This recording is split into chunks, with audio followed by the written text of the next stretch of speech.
Asianet ಸುವರ್ಣ ನ್ಯೂಸ್ನ ಜೊತೆ ಹಲ್ಲೆಗೆ ಒಳಗಾದಂತಹ ಫಕೀರಪ್ಪ ಮಾತನಾಡಿದ್ದಾರೆ. ಡಿಜೆ ಹಳ್ಳಿಯಲ್ಲಿ ದಸ್ತಗೀರ್ ಎಂಬಾತ ಬಂದು ಗಲಾಟೆ ಮಾಡಿದ್ದ. 4 ಜನರನ್ನ ಕರೆ ತಂದು ಹಲ್ಲೆ ಮಾಡೋಕೆ ಶುರು ಮಾಡಿದ್ದ. ಇಕ್ಬಾಲ್ ಎಂಬಾತನು ನಾನ್ಯಾರು ಗೊತ್ತಾ ಅಂತ ಗಲಾಟೆ ಮಾಡ್ತಾರೆ. ನನ್ನ ಮೇಲೆ 307 ಕೇಸ್ ಇದೆ ಅಂತ ಕೊಲೆ ಬೆದರಿಕೆ ಹಾಕ್ತಾರೆ. ಕೆಲವರು ಬಂದು ರಾಜಿ ಸಂಧಾನ ಮಾಡಿಸೋಕೆ ಮುಂದಾದ್ರು ಅಂತ ಫಕೀರಪ್ಪ ಮಾತನಾಡಿದ್ದಾರೆ.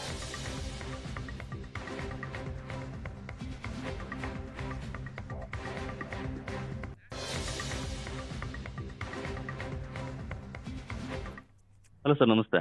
ನಮಸ್ತೆ, ಹೇಳಿ ಸರ್. ಅದೇ ನಿನ್ನೆ SIR ಹೋದಂಥ ಟೈಮಲ್ಲಿ ಒಂದು ಘಟನೆ ಆಗಿದೆ ಅಂತ ಹೇಳ್ಬಿಟ್ಟು ಡಿಜೆ ಹಳ್ಳಿ ಹತ್ರ ನಿಮ್ಮಲ್ಲಿ ಹಲ್ಲೆಗೆ ಪ್ರಯತ್ನ ಮಾಡಿದ್ದಾರೆ ಅನ್ನೋ ಒಂದು ಮಾಹಿತಿ ಗೊತ್ತಾಯ್ತು ಸರ್. ಏನಾಗಿದೆ ಅಂತ ಹೇಳಿ ಸರ್. ಸರ್, ಹಲ್ಲೆ ಪ್ರಯತ್ನ ಅನ್ನೋದಕ್ಕಿಂತಲೂ ಹಲ್ಲೆನೇ ಮಾಡಿದ್ದಾರೆ. ಓಕೆ. ಆಯ್ತಾ, ಸಿಕ್ಕಾಪಟ್ಟೆ 4 ಜನ ಸೇರ್ಕೊಂಡು ಹಲ್ಲೆ ಮಾಡಿದ್ರು. ನಮ್ಗೆ ಸ್ವಲ್ಪ ಸಣ್ಣ ಗಾಯಗಳು ಆಗಿದೆ. ತುಂಬಾ ಥ್ರೆಟ್ ಮಾಡಿದ್ದಾರೆ. ಓಕೆ. ಒಂದು ಹುಡುಗ ಬರ್ತಾನೆ, ದಸ್ತಗೀರ್ ಪಾಷಾ ಅಂತ. ಆಗ ನಾವು ದೂರಿಂದ ಬಂದಿರೋದು ಜಯನಗರದಿಂದ, ಅಲ್ಲಿಂದ ಮತ್ತೆ ಬರಕ್ಕಾಗಲ್ಲ, ಈಗ್ಲೇಬೇಕು ಅಂತ ಗಲಾಟೆ ಮಾಡಕ್ ಶುರು ಮಾಡ್ದ. ಈಗ ಏನು ಮಾಡಕ್ಕಾಗಲ್ಲ, ಅದು ಆಲ್ರೆಡಿ ನಾವು ರಿವರ್ಟ್ ಮಾಡಿಸ್ಬೇಕಂದ್ರೆ ನೆಕ್ಸ್ಟ್ ಲೆವೆಲ್ ಆಗಿನಲ್ಲಿ ಇರುತ್ತೆ.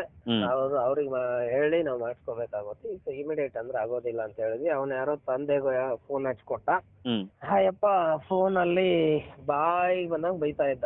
ನೀವೆಲ್ಲ ಸರಿಯಾಗಿದ್ದೀರಾ ಅಲ್ಲ, ಅದು ಇದು ಅಂತ ಹೆಂಗ್ ಬೇಕಂಗೆ ವಲ್ಗರಲ್ಲಿ ಬೈದ. ಇವನು ಅದೇಂಗ್ ಕೊಡೋದಿಲ್ಲ, ನೋಡ್ತೀನಿ ಹೀಗೆ ಅಂತ ಗಲಾಟೆ ಮಾಡ್ಕೊಂಡು ಹೊರಗಡೆ ಹೋಗ್ಬಿಟ್ಟು 4 ಜನನ್ ಕರ್ಕೊಂಡ್ ಬಂದವನೇ ಸಡನ್ ಆಗಿ ನಮ್ಮ ಮೇಲೆ ಅಟ್ಯಾಕ್ ಮಾಡಕ್ ಶುರು ಮಾಡ. ಅದು 4 ಜನರಲ್ಲಿ ಯಾವನೋ ಒಬ್ಬ ಇಕ್ಬಾಲ್ ಅಂತೆ, ಅವ್ನ್ ಬಂದಿದ್ದವನೇ, ನಾನು ಯಾರು ಗೊತ್ತಾ, ಈ ಏರಿಯಾದಲ್ಲಿ ಯಾರನ್ನಾದ್ರೂ ಕೇಳಿ ನೋಡಿ, ಇಕ್ಬಾಲ್ ಅಂತ ಹೇಳ್ತಾರೆ, ನನ್ ಮೇಲೆ ಆಲ್ರೆಡಿ 307 ಕೇಸ್ ಇದೆ, ಅದೆಲ್ಲ ನಾನು ಜೈಲಿಂದ ಬಂದಿದ್ದೀನಿ ಅನ್ನೋ ಲೆಕ್ಕಕ್ಕೆ ಅವನು ಮಾಡಿ ಅವನೇ ಸ್ಟಾರ್ಟಿಂಗ್ ನನ್ಗೆ ಪಂಚ್ ಮಾಡ್ಲಿಕ್ಕೆ ಶುರು ಮಾಡ್ದ. ಅವನಾದ್ಮೇಲೆ ಈ ದಸ್ತಗೀರು ಇವನು, ಆಮೇಲೆ ಅವನು ಕಜಿನ್, ಅವನು ಇನ್ನೊಬ್ನು ಯಾರಬ್ಬ ಅಂತ, ಇನ್ನೊಬ್ನೇ ಅವನು ಅವ್ರ ಜೊತೆ ಬಂದಿರೋನು, ಇನ್ನೊಬ್ನು ಮೌಲಾನು ಏನೋ ಅಂತ ಹೇಳಿದ್ರು. 4 ಜನ ಸೇರಿ ಸಿಕ್ಕಾಪಟ್ಟೆ ಮನ್ಸಿಗೆ ಬಂದಷ್ಟು ಪಂಚಿಂಗು ಅಲ್ಲಿ. ಎಷ್ಟು ಜನ ಆಫೀಸರ್ಸ್ ಇದ್ರಿ ಸರ್ ನಿಮ್ಮಲ್ಲಿ? ನಾವ್ ಇದ್ದಿದ್ದು ಇಬ್ರೇನೆ, ನಾನು ಬಿಟ್ರೆ ನಮ್ BLO ಇದ್ರು. ಅಲ್ಲಿ ಇರೋ ಪೊಲೀಸರಿಗೆ ಮಾಹಿತಿ ಹೋಗಿ ಪೊಲೀಸರು ಬಂದು ಇಮಿಡಿಯೇಟ್ ಇಬ್ಬರನ್ನ ಅರೆಸ್ಟ್ ಮಾಡಿದ್ರು.